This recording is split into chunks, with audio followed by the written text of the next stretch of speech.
Everyone, आज हम लोग बात करने वाले हैं क्लास 10th एनसीईआरटी मैथमेटिक्स का चैप्टर स्टैटिस्टिक्स। ओके, तो सबसे पहले हम स्टैटिक्स के सिलेबस की बात करेंगे कि अपन को इस साल पढ़ना क्या क्या है। तो देखो, जो इस साल हमको पढ़ना है ना, सबसे पहले आपको पढ़ना है, ये ध्यान दो, आपको क्या करना है, मीन करना है। ठीक है, मीन के बाद आपने क्या पढ़ना है, मीडियन पढ़ना है। ठीक है, आप क्या पढ़ोगे, मीन पढ़ोगे, मीडियन पढ़ोगे, और इसके बाद आपको पढ़ना है मोड। ठीक, और इसके बाद से आप मीन को कैसे करोगे डिफाइन, मीन को सॉल्व करने के कुछ मेथड्स होते हैं। ठीक, तो इसका जो सबसे फर्स्ट मेथड है, फिर सेकेंड और थर्ड। तो फर्स्ट मेथड आपका क्या होता है, इसको आप बोलते हो मीन बाई, आप इसको बोलोगे मीन बाई डायरेक्ट मेथड। ठीक है, आप मीन को कैसे फाइंड आउट करोगे, डायरेक्ट मेथड से। और दूसरा आपका होता है एज्यूम्ड, आपका दूसरा मेथड क्या हो जाएगा, एज्यूम्ड मीन मेथड होता है आपका। ठीक, और आपका थर्ड मेथड होता है स्टेप, आपका थर्ड मेथड है स्टेप डेविएशन। आपका होता है third method step deviation method. ठीक है, जो आपको इस साल के सिलेबस में नहीं रखा गया है, तो आप इसको क्या करोगे, mean by step deviation method को हम इस साल डिस्कस नहीं करेंगे, क्योंकि एनसीईआरटी ने इस साल जो सिलेबस का डिडक्शन किया है उसमें आपका स्टेप डेविएशन मेथड को क्या कर दिया गया है, डिलीट कर दिया गया है। तो जब अपन मीन की बात करेंगे ना, तो जब भी एग्ज़ाम में आप मीन फाइंड आउट करोगे, या तो आप मीन बाय डायरेक्ट मेथड की बात करोगे, या फिर आप उसको कैसे सॉल्व करोगे, एज्यूम्ड मीन मेथड से। ओके, तो चलो अब हम बुक में मार्क करेंगे कि हम लोगों को बुक में क्या क्या नहीं करना है। तो सबसे पहली बात, जो एनसीईआरटी बुक में आप मार्क कर लो, तो आपने ये वाला मेथड स्टेप डेविएशन मेथड, ये देखो पेज नंबर 266 पे दे रखा है। इस मेथड को हम लोग को क्या करना है, नहीं करना है। ठीक, इसके बाद अब देखो, जितनी भी एक्सरसाइज के क्वेश्चन है आपको 14.1 के, इसको सिर्फ दो मेथड से करोगे, डायरेक्ट मेथड, या फिर आप किससे करोगे, एज्यूम्ड मीन मेथड से। ठीक, और इसके बाद से मोड आपको करना ही करना है, ये आपके सिलेबस में है। तो आपको 14.2 भी आपका सिलेबस में है इसमें। ठीक है, और इसके बाद से आप थर्ड वाले एक्सरसाइज में आप क्या करते हो, इसमें आप मीडियन की बात करोगे, तो मीडियन भी आपके सिलेबस में है। और आपको ये एक्सरसाइज क्या है, आपकी एक्सरसाइज 14.3, ये आपका एक्सरसाइज 14.3 भी सिलेबस में है।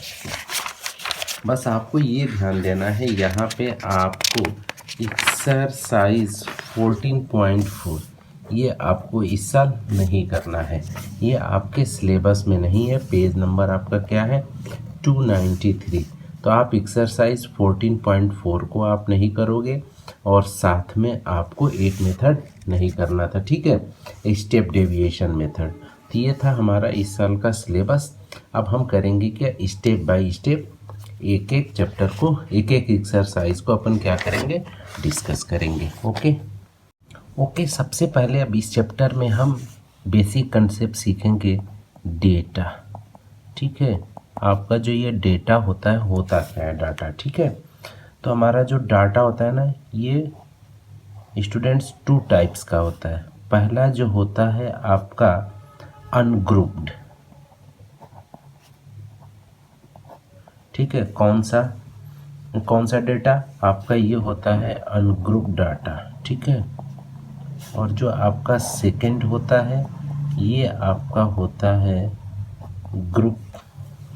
ठीक है, सेकंड वाला आपका क्या होता है, ये होता है ग्रुप्ड डेटा। ठीक है, अब एक एक को अपन समझेंगे स्टेप बाय स्टेप कि अनग्रुप डेटा क्या है और आपका क्या है, ग्रुप डेटा क्या है। ठीक है, तो अनग्रुप डेटा की डिफिनीशन हम लिखेंगे, लिख लो कि ये होता है आपका अनग्रुप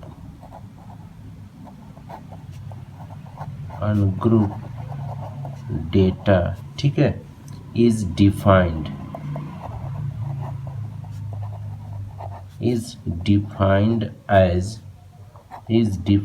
as the data, ठीक, is defined as the data given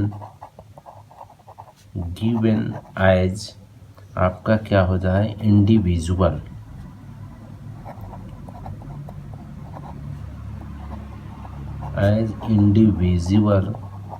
points, ठीक है।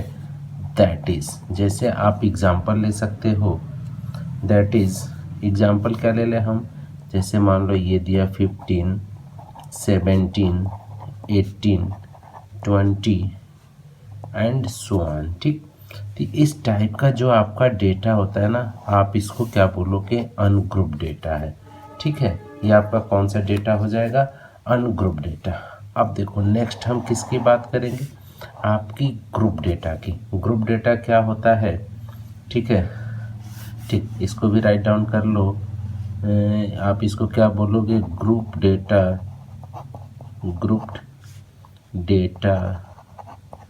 ठीक है, means group data means the data, ठीक है, द डेटा और आप इसको लिख लो इंफॉर्मेशन भी इसको बोलते हो, ठीक है।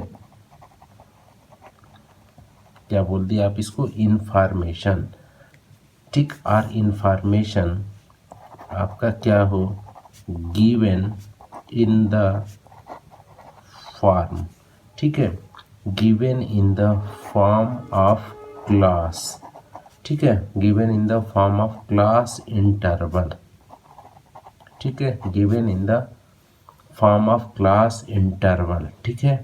एज कैसे दे रखा हो इंटरवल एज, जैसे मान लो 0 से 10, 10 से 20, 20 से 30 etc, ठीक है, एंड सो ऑन, ठीक।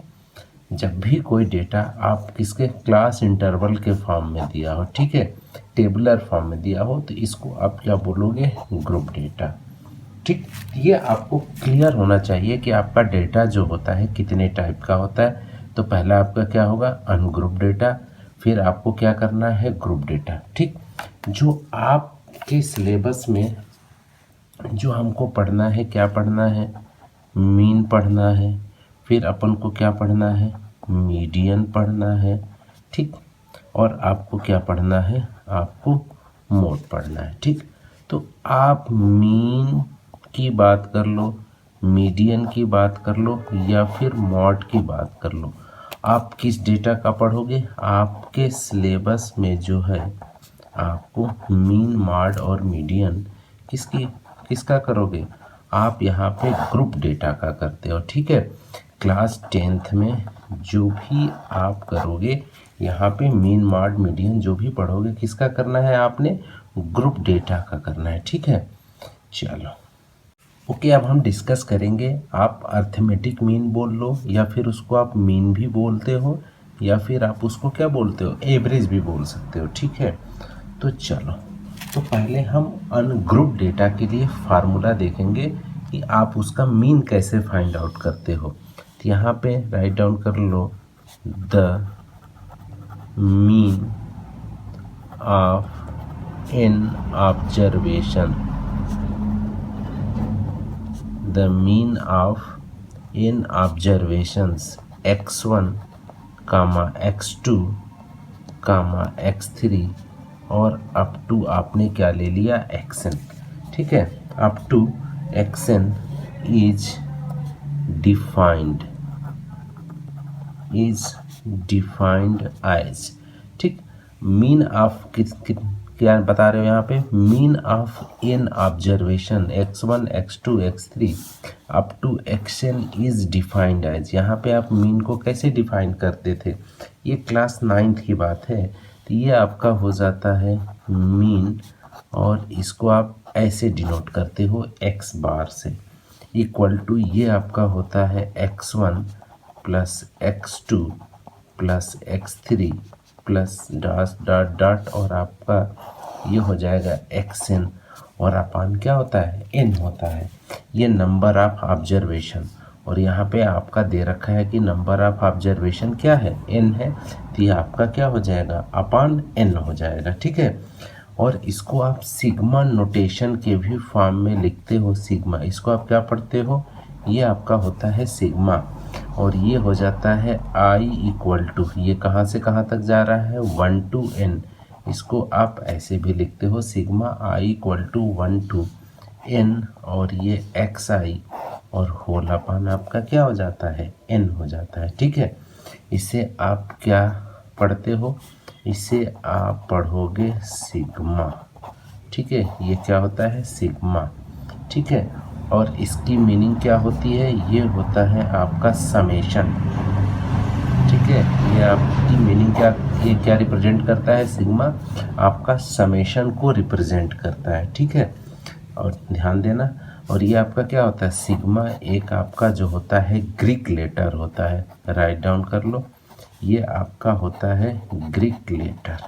सिग्मा को आप क्या बोलोगे, ये ग्रीक लेटर होता है सिग्मा, और ये किसको रिप्रेजेंट करेगा, समेशन को। तो जब भी आपका ये इस फॉर्म का है तो आप इसे ऐसे भी राइट डाउन कर लोगे। ठीक है, तो ये तो बात किसकी थी, ये आपका जो है, ये है आपका अनग्रुप डेटा की बात है। ठीक, अब हम जो बात करने वाले हैं नेक्स्ट, जो मीन आप फाइंड आउट करोगे। अब आप किसका फाइंड आउट करोगे, आप ग्रुप डेटा का। ठीक है, ग्रुप डेटा का आप क्या फाइंड आउट करने वाले हो, अब मीन फाइंड आउट करने वाले हो कि ग्रुप डेटा का आप मीन कैसे फाइंड आउट करोगे। ठीक है, चलो, तो इसके लिए आप स्टेप बाय स्टेप पहले राइट डाउन कर लो। तो यहाँ पे क्या राइट डाउन करोगे, लिखो कि लेट, ये आपका हो गया x1 कामा x2, और ये अप टू क्या लिख लो, xn।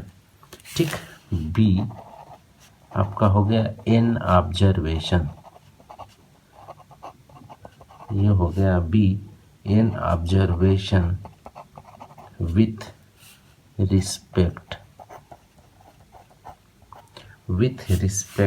ठीक है, n ऑब्जर्वेशंस विथ रिस्पेक्टिव। अब इसका क्या करोगे, ये विथ रिस्पेक्टिव आप क्या ले लो, फ्रीक्वेंसी। ठीक है, फ्रीक्वेंसीज आप ले लिए f1 कामा f2, और अप टू क्या हो गया, fn। ठीक है, देखो इसका मतलब क्या हो गया, इसको ध्यान से समझो कि हमारे पास ये डेटा ऐसे गिवन है। ठीक, ये आपका x1 है, ठीक, ये आपका क्या है, x2 है, और ये डैश डैश करके हमने क्या ले लिया, आपका ये xn ले लिया। ठीक, और देखो इसकी फ्रीक्वेंसी जो है हमारी गिवन है f1, इसकी फ्रीक्वेंसी f2, और इसकी फ्रीक्वेंसी क्या है, ये fn है। ठीक है, ये हमारा गिवन है। ठीक, चलो ये हमारा क्या हो गया, गिवन हो गया। तो अब हमको क्या बताना है, ठीक, इसमें आपको बताना है मीन बताना है। ठीक, अब लिख लो, तो यहाँ पे लिखोगे द मीन एक्स बार। ठीक है, the mean x bar of the, ठीक है, the mean x bar of the data. ठीक है, ऑफ द डेटा इज आपका हो जाएगा गिवन बाई, इस डेटा का आपका मीन क्या हो जाएगा, ये हो जाएगा आपका एक्स बार इक्वल टू। ठीक, अब देखो आप इसमें कैसे करते हो, सबसे पहले आपने इसका मल्टीप्लिकेशन करना है। ठीक, तो ये हो जाएगा f1 x1 प्लस, फिर आप इसका मल्टीप्लिकेशन करोगे, तो इसका मल्टीप्लिकेशन करोगे तो ये f2 x2 प्लस, ये हम यहाँ पे राइट डाउन कर लेंगे, ये हो जाएगा fn, और ये इसका मल्टीप्लिकेशन, जितने भी टर्म होंगे फ्रीक्वेंसी और इसका क्या करोगे, आप मल्टीप्लाई करोगे, ऐड करते जाओगे, और लास्ट में आपको क्या करना है, ये जो फ्रीक्वेंसीज हैं इनको ऐड करना है, नीचे वाले को f1 plus f2 plus dot dot, और ये आपका क्या हो जाएगा, fn हो जाएगा। ठीक है, ये आपका ये हो जाएगा Fn, ठीक।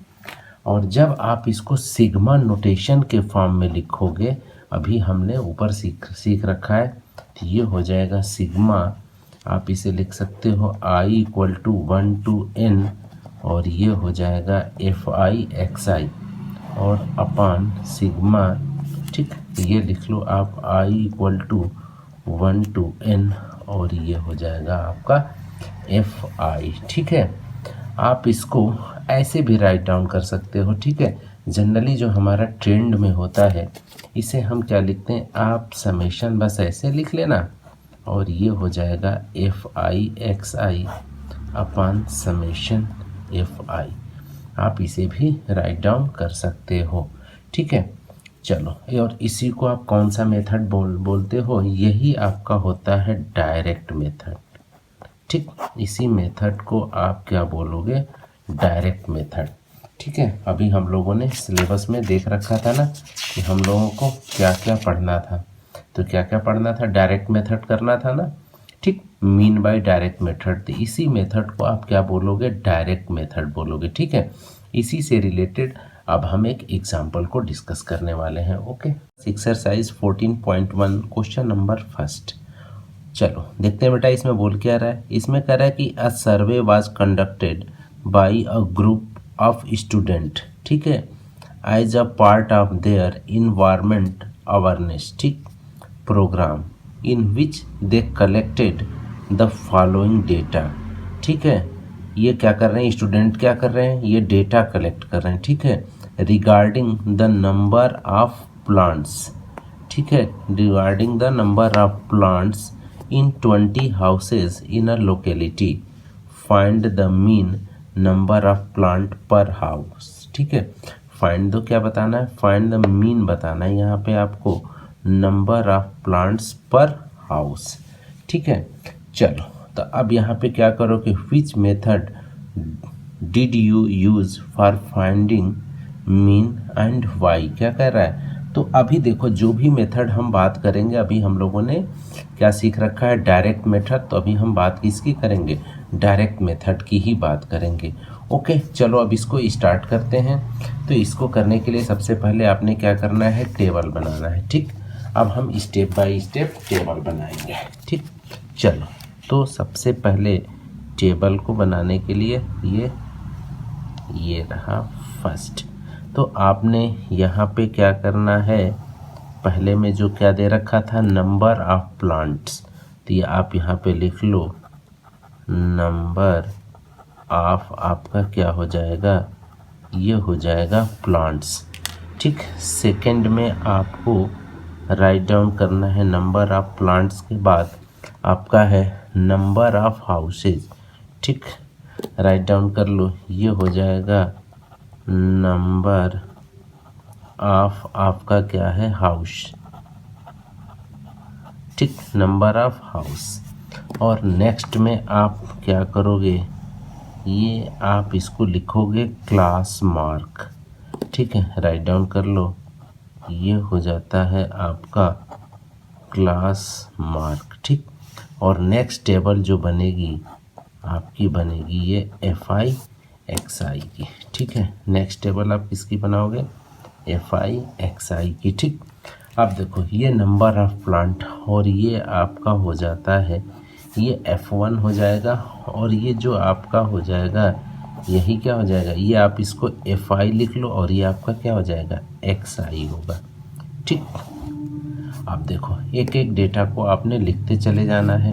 पहला आपका क्या दिया है, 0 से 2, ठीक, 0 से 2, और यहाँ पे नंबर ऑफ प्लांट्स, ये देखो नंबर ऑफ हाउसेज कितने हैं, 1, मतलब 0 से 2 प्लांट कितने के पास है, 1 हाउस के पास है, ठीक। इसके बाद से नेक्स्ट डेटा आपका दे रखा है 2 to 4, नंबर ऑफ हाउसेज आपका क्या है, 2 है। चलो नेक्स्ट देखो 4 to 6, इसमें आपका क्या दे रखा है, 1 दे रखा है। फिर आपका क्या है 6 to 8, 6 to 8 में आपका क्या है, ये 5 है। फिर आपका क्या है 8 to 10, 8 to 10 में आपका क्या है, ये 6 है, ठीक। टेबल को और बड़ा कर लो, ठीक, ओके। चलो नेक्स्ट देखते हैं आपका 8 to 10 के बाद फिर आपका दिया 10 to 12, यहाँ पे कितने हैं आपके प्लांट 2 हैं। फिर आपका दिया 13 to 14, यहाँ आपके नंबर ऑफ प्लांट्स कितने हैं 3 दे रखे हैं, ठीक। अब चलो यहाँ पे आप क्या करोगे XI करोगे, तो XI कैसे निकलेगा, इन दोनों को करोगे 0 + 2/2, तो ये क्या हो जाएगा आपका 1। अब देखो इसका करोगे तो 2 + 4 तो ये 6/2 करोगे तो क्या आ जाएगा, ये 3 आ जाएगा। ऐसे आप निकालते चले जाओ, ये 5 हो जाएगा, इसका आपका 7 हो जाएगा, इसका क्या हो जाएगा 9, फिर यहाँ पे 11 और फिर आपका क्या हो जाएगा ये 13 हो जाएगा, ठीक, ओके। चलो बेटा साथ साथ सब लोग करते चलो, ये हो गया, ये हमारी टेबल कंप्लीट हो गई। अब देखो नेक्स्ट आपको क्या करना है, ये FI XI इन दोनों को मल्टीप्लाई करके आप राइट डाउन करते चले जाओ, तो ये 1 हो जाएगा, 2 में 3 से करोगे तो ये 6 हो जाएगा, 1 में 5 से करोगे तो ये 5, 7 में 5 से 35, 6 में 9 से करोगे तो ये 54 और फिर ये आपका 22 और ये आपका क्या हो जाएगा 39, ठीक है। और इसी को आप क्या बोलते हो, जब आप इन सबको क्या करोगे, अब इनको यहाँ से यहाँ तक आपने ऐड कर देना है, क्या करना है ऐड करना है, तो इसी को आप क्या बोलोगे सिग्मा, ये होता है FI XI इक्वल टू, आप इसको ऐड कर लो, ये आ जाएगा 6 × 7 = 12, ठीक, ये आपका आ जाएगा ये 2 हो जाएगा और ये आपका ये 6 हो जाएगा, ठीक है। चलो तो ये आपका ये 62 हो जाएगा, आपने इसको ऐड किया तो सिग्मा FI XI आपका क्या हो जाएगा 62 नहीं होगा, ये 162 हो जाएगा, ठीक है। सिग्मा FI XI आपका क्या हो जाएगा ये 162। और नेक्स्ट ये आपको क्या करना पड़ेगा, सिग्मा FI भी आप करोगे, इसको आप लिखोगे सिग्मा FI, मतलब इन सब का क्या करना है आपका समेशन एडिशन करना है, यहाँ पे भी आप इसको ऐड करोगे तो ये आपका क्या आ जाएगा 3 4, ये आ जाएगा आपका 20, ठीक है। चलो अब हमको क्या बताना था इस क्वेश्चन में, हमें मीन बताना है, तो आप यहाँ पे लिख लो mean x bar equal to formula होता है सिग्मा FI XI अपन क्या करना है आपको सिग्मा FI करना है, ठीक। अब आपने यहाँ पे वैल्यू पुट करना है, इसकी वैल्यू क्या है 162 और सिग्मा FI की वैल्यू क्या है 20, ठीक। तो ये आपका हो जाएगा, डिवाइड कर दो तो ये आ जाएगा 8.1 प्लांट्स, ठीक है, 8 प्लांट, ठीक है। तो मीन आपका क्या आ गया, ये आ गया 8.1, ठीक है, या इसको आप क्या बोलोगे 8.1 प्लांट्स, ये मीन भी है और यही आपका क्या हो जाएगा प्लांट्स पर हाउस, ठीक। क्वेश्चन में पूछा था कि कौन सा आपने मेथड अप्लाई किया है, तो आप लिखोगे डायरेक्ट मेथड, कौन सा मेथड बोलोगे डायरेक्ट मेथड, ठीक है, ओके ओके। चलो अब यहाँ पे ये भी लिखा था कि आप ये डायरेक्ट मेथड क्यों यूज करोगे, वाई, आपने ये डायरेक्ट मेथड क्यों यूज किया, ठीक है। क्वेश्चन में दे रखा था कि why you use this method, मतलब डायरेक्ट मेथड क्यों यूज करोगे, ठीक है। तो इसका रीज़न भी आपने लिखना है, तो इसका रीज़न क्या हो जाएगा, राइट डाउन कर लो, बिकॉज क्या हो जाएगा न्यूमेरिकल, ठीक है, क्या न्यूमेरिकल वैल्यू, ठीक है, किसकी न्यूमेरिकल वैल्यूज ऑफ XI, किसकी numerical value XI and FI are small, ठीक है, यहाँ पे क्या है, आपकी एक्स आई और एफ आई की न्यूमेरिकल वैल्यू क्या है, स्मॉल है। जब भी आप ये ध्यान देना कि न्यूमेरिकल वैल्यू आपकी एक्स आई और एफ आई की क्या हो, स्मॉल हो, तो आप कौन सा मेथड यूज करोगे, ये होता है डायरेक्ट मेथड। ठीक है, और जब ये वैल्यू न्यूमेरिकल वैल्यू क्या हो जाए, लार्ज हो जाए, बड़ी हो जाए, फिर हम किस पे आते हैं, एज्यूम्ड मीन मेथड पे आएंगे। ठीक है, ओके। तो आपने करना क्या है, आपको करना है, ये आपका होमवर्क होगा कि एक्सरसाइज, ठीक है, 14.1 के सारे क्वेश्चन आप किससे करो, एक बार आप डायरेक्ट मेथड से करो, चाहे कैलकुलेशन कितना भी लेंदी हो। ओके।